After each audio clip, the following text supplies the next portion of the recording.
Hai semua, perkenalkan nama saya Leni. Saya akan membantu kalian belajar pada materi kali ini.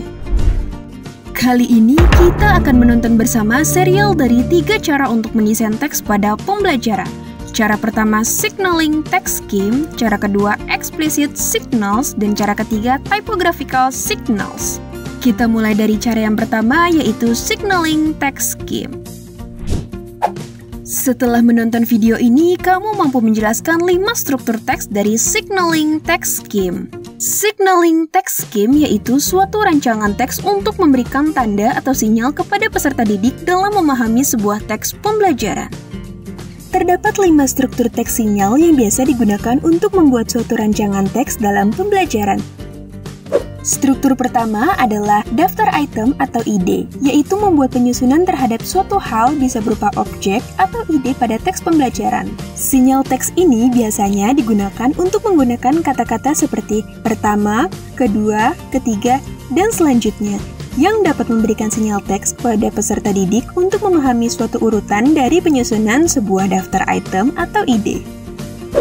Struktur kedua, perbandingan antara persamaan atau perbedaan, yaitu struktur teks yang digunakan untuk menyampaikan suatu perbandingan antara persamaan dan perbedaan suatu hal atau ide pada teks pembelajaran.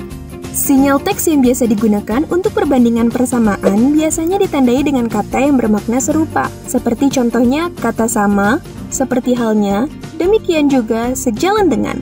Nah, sedangkan membuat perbandingan perbedaan biasanya ditandai dengan sinyal teks yang bermakna pertentangan seperti contohnya adalah kata akan tetapi, bertentangan dengan, bertolak belakang dari, berbeda dengan.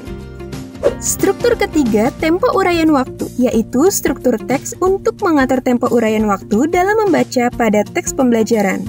Sinyal teks yang biasa digunakan adalah kata-kata yang menunjukkan sebuah tempo, misalnya kata-kata dimulai dengan, selanjutnya, kemudian, pertama, kedua.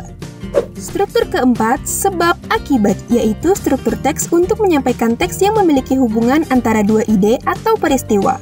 Sinyal teks yang biasa digunakan pada struktur ini adalah kata yang menunjukkan adanya satu hal yang saling berkaitan. Misalnya seperti kata-kata karena itu, hasil dari, maka, akibatnya.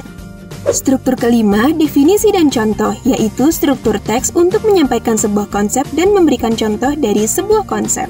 Sinyal teks yang biasa digunakan adalah kata-kata seperti pengertian, merupakan, adalah, sedangkan untuk contoh, sinyal teks yang biasa digunakan adalah contohnya, misalnya, termasuk.